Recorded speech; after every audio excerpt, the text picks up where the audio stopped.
जय हिंद, वंदे मातरम, राम राम।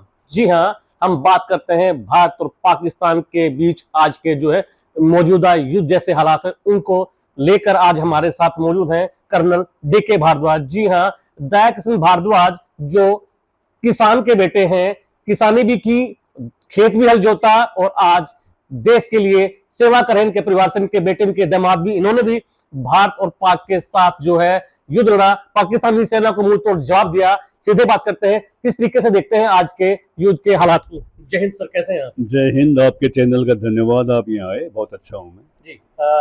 पिछले दिनों पहलगाम में आतंकवादियों ने जो है हिंदुस्तानी पर्यटकों की जो निर्मम हत्या की, देश न्याय मांग रहा था।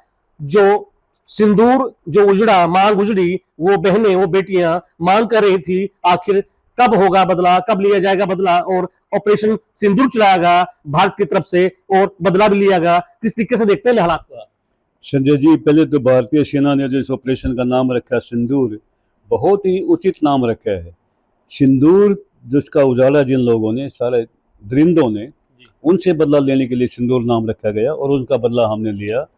उनको जहाँ जहाँ भी वो घुसे हुए थे, मस्जिद में घुसे हुए थे, पता नहीं सेफ हाउसेज में घुसे हुए थे, वहाँ जाके हमने 9 टारगेट्स उनके बर्बाद करे हैं और हमने उनको बदला लिया है, हमारे बहन या भाइयों को जो मारे गए थे वहाँ पे। जी। जो अब हिंदुस्तान ने जो पाकिस्तान पे हमला किया है, जो आतंकवादियों के जनाजों में पाकिस्तानी आर्मी के जो सैनिक हैं उनको वहां सैल्यूट करते देखा गया है। क्या लगता है कि पाकिस्तान का पूरा पूरा हाथ है आतंकवादियों की तरफ? हिंदुस्तान ने पाकिस्तान पे हमला नहीं किया है।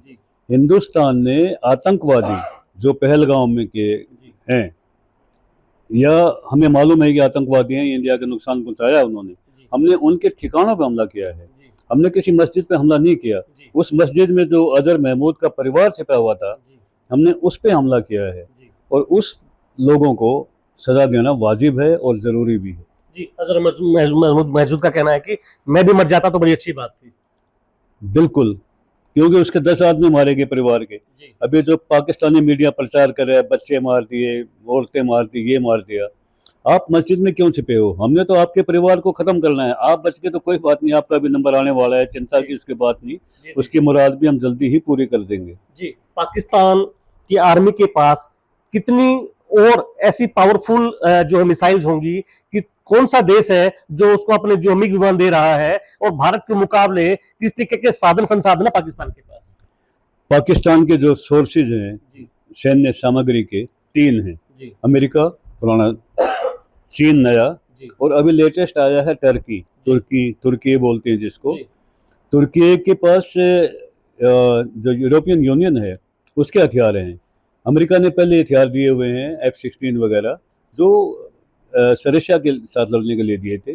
और चीन ने सी पैक बनाया, चीन ने ग्वादर में एयरपोर्ट बंदरगाह बनाया है, उस बंदरगाह को चालू रखने के लिए सी पैक बनाया है, और सी पैक के तहत पाकिस्तान पे तकरीबन चीन का कब्जा ही हो गया है। तो वो हथियार और सामग्री और सामान, पैसे, सब कुछ चाइना दे रहा है। अभी फिलहाल चाइना सबसे ज़्यादा मदद कर रहा है, उसके बाद तुर्की, फिर मलेशिया, फिर अजरबैजान, ईरान, ये देश पाकिस्तान की मदद कर रहे हैं। जी, एक तरफ देखा जाए जहां भारत पाकिस्तान की तरफ हमलावर है, वहीं बलूचिस्तान वो भी पाकिस्तान की तरफ हमलावर है। काफी पाकिस्तानियों को बलूचिस्तान ने मारा है। किस नजर से देखते हैं आप इस चीज को? पाकिस्तान के बहुत ही लोकप्रिय नेता मुफ्ती महमूद बुगटी, जो 20 साल वहाँ के चीफ मिनिस्टर रहे हैं, उनको पाकिस्तानियों ने मारा है। बलोच कौम एक अलग कौम है, वो पाकिस्तान के साथ कभी यूनाइटेड नहीं रही है। 80% बलोच पाकिस्तान में है, 20-25% बलोच ईरान में है, लगते हुए इलाके में। और बलोच हमेशा ही इंडिपेंडेंट धारा के रहे हैं कि हम तो पाकिस्तान के साथ हमारा लेना देना नहीं है। 40% इलाका पाकिस्तान का बलोचिस्तान है, आबादी कम है क्योंकि रेगिस्तान है। इसलिए बलोचों को जब से उन्होंने बुगटी परिवार को ख़त्म किया है पाकिस्तान आर्मी ने, तभी से बलोचों ने BLA बनाई, बलूच लिबरेशन आर्मी, और वो पाकिस्तान आर्मी के ऊपर हमले करते जा रहे हैं। जी, पाकिस्तान ने देर रात काफी मिसाइल दागी हिंदुस्तान पर, बट हिंदुस्तान की सेना ने सभी मिसाइलों को नष्ट कर दिया। कोई भी प्रहार पाकिस्तान का सफल नहीं हुआ। और बात की जाए तो अब इस युद्ध का आप किस तरीके से देखते हैं कि पाकिस्तान के पास कितना असला रहेगा युद्ध के लिए? 2021 में हम रशिया से S-400 air defence missile system लेके आए। Long range, middle range, short range Akash और आर्टिलरी की तोपें, ये चारों मिला के एयर डिफेंस सिस्टम बनता है। इसका मेजर हिस्सा S-400 है। तो हमें भाग्यशाली हैं कि हम S-400 टाइम पे ले आए, और पाकिस्तान ने जो हमारे ऊपर मिसाइल, ड्रोन दागे हैं और सबको निरस्त किया गया S-400 से, वो कहीं इधर गिरे कहीं उधर गिरे, कोई भी टारगेट पे हिट नहीं कर पाया। जो हमने पाकिस्तान के ऊपर मिसाइल दागे, उनके पास जो हमारे मुकाबले का है HQ-9 जो चाइना से वो लेके आए हैं, वो S-300 से भी नीचे दर्जे का है, वो बेकार हुआ है और उसको हमने लाहौर के सिस्टम में भी ख़राब कर दिया है, उसको बिल्कुल निकम्मा कर दिया है। तो उनका जो एयर डिफेंस सिस्टम बिल्कुल तबाह है, और हमारा S-400 एयर डिफेंस सिस्टम बहुत ही कारगर है और हमें बिल्कुल सुरक्षा दे रहा है। सोशल मीडिया पर काफी कंटेंट आ रहे हैं, कमेंट्स आ रहे हैं कि पाकिस्तान 10 दिन भी नहीं टिक पाएगा, उसके पास खाने के लिए राशन नहीं है, पीने के लिए पानी नहीं है। तो क्या लगता है कि आपको, क्या पाकिस्तान हिंदुस्तान की सेना का सामना कर पाएगा? ये बिल्कुल सही है कि पाकिस्तान के पास बहुत ही कम साधन है, चाहे वो इकोनॉमी हो, पानी हो या खाने पीने के साधन हो, और सबसे बड़ी बात तो सामान, साजो सामान, सैन्य साजो सामान, जैसे उनके हथियार हैं, उनके लिए गोला बारूद। पाकिस्तान के पास 10 दिन का गोला बारूद है। अगर वो लड़ाई लड़ें, इंटेंस लड़ाई, तो 10 दिन में उनका सामान ख़त्म हो जाएगा। उसके बाद वो बिल्कुल जैसे लाठी हो जाती है, उनके हथियार ऐसे हो जाएंगे। और उनके अमेरिकन हथियार हैं, अमेरिका से सामान आएगा, पनामा कनाल, स्वेज कनाल से होता हुआ अरबियन सी में, तो 1 महीना लगेगा सामान आने में। लेकिन चाइना से जो उनका साजो सामान है वो सी पैक से आ जाएगा, वो तो 20-25% आएगा। बाकी 70% उनके हथियार अमेरिकन ओरिजिन के, वो कुछ काम के नहीं रह जाएंगे 10 दिन के बाद। तो 10 दिन युद्ध अगर चला तो पाकिस्तान मजबूर हो जाएगा ट्रंप के आगे गिड़गिड़ाने के लिए कि मेरा पिंड छुटाओ, मुझे बचाओ और समझौता कराओ। आपने पाकिस्तानी सेना के दांत खट्टे करने का काम किया है, आपने लड़ाइयाँ लड़ी हैं काफी पाकिस्तान के खिलाफ। तो आप किस तरीके से देखते हैं जी, आज की जो युवा पीढ़ी है, आज के जो देश के जवान हैं, वो किस तरीके से बदला ले पाएंगे भारत पाकिस्तान से?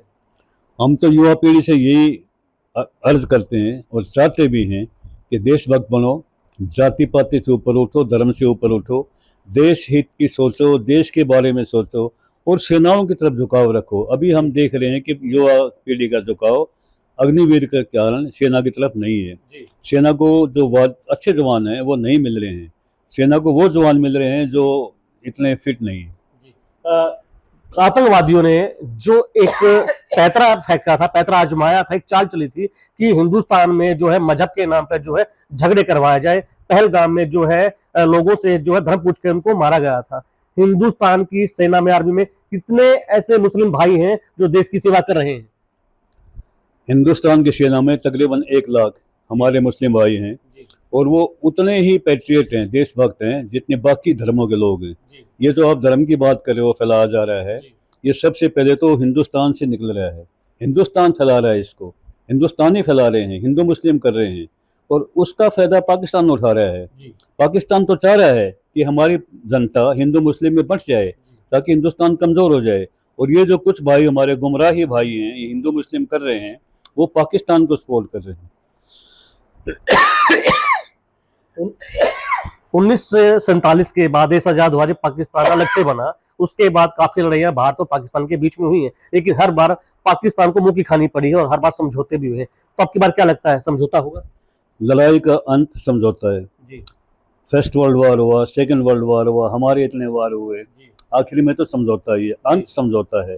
समझौता होगा, 10 दिन तक टिकेगा नहीं पाकिस्तान, ट्रंप के आगे गिड़गिड़ाएगा और ट्रंप समझौता कराएगा, आखिर में समझौता है। जी, हमारे चैनल के माध्यम से देश की जनता के लिए क्या संदेश है कर्नल डी.के. भारद्वाज का? देश की जनता से मैं यही संदेश है कि एक तो धर्म के जाति को मत बांटो, देश को मत बांटो, देश के बारे में सोचो। अभी सोशल मीडिया चल रहा है धर्म के नाम पे, हमारे मुस्लिम भाई इतने फौज में, मैंने बताया 1 लाख हैं, उनके दिल पे क्या बीत रही होगी। आपने देखा होगा कल सोफिया कुरैशी ने ब्रीफिंग किया, पूरे वर्ल्ड को ब्रीफिंग किया है। अगर ये सोशल मीडिया उनके पास नहीं जाता क्या, तो हम क्यों देश को कमज़ोर करें? देश को कमज़ोर मत करो, एक ही जात बनाओ देश की, हिंदुस्तानियत।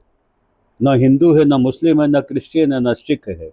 हिंदुस्तानियत सोच हो, भारतीय सोच हो। आप जैसे तिरंगाधारी हैं, आपके ग्रुप में भारतीय भी किसी का नाम है, तो यही सोच रखो कि हम सब भारतीय, सब हिंदुस्तानी। धर्म हमारा गौण है, हमारा पहला कर्तव्य, पहला चीज़ भारत है, भारतीय है। जी, शुक्रिया, धन्यवाद। ये थे हमारे साथ कर्नल डीके भारद्वाज। इनका कहना है कि हिंदू मुस्लिम सिख ईसाई आपस में हम भाई भाई, 1 लाख से ज्यादा मुस्लिम भाई देश की सेवा कर रहे हैं, देश के लिए अपनी जान झोंक रहे हैं। कई माओ के लाल हैं जो बॉर्डर पर डटे हुए पाकिस्तान के खिलाफ, जो हिंदुस्तान से की सेना में जो जुड़े हुए सेवा कर रहे हैं। और जो 2 सैनिक हैं उनमें एक जो है मुस्लिम परिवार से भी हमारी बहन है, बेटी है, उसने भी पाकिस्तान के जो है दांत खट्टे करने का काम किया है। हमारे भी हमारे चैनल के माध्यम से देश की जनता से अपील है कि एकजुट रहे, देश की सेवा के लिए रहे, और जो आतंकवादी जैसी जो देश विरोधी गतिविधियां हैं इनको अनसुना करें, किसी के बहकावे में ना आए, और हम सब एक है और हमारा भारत एक है। जय हिंद, वंदे मातरम, राम राम।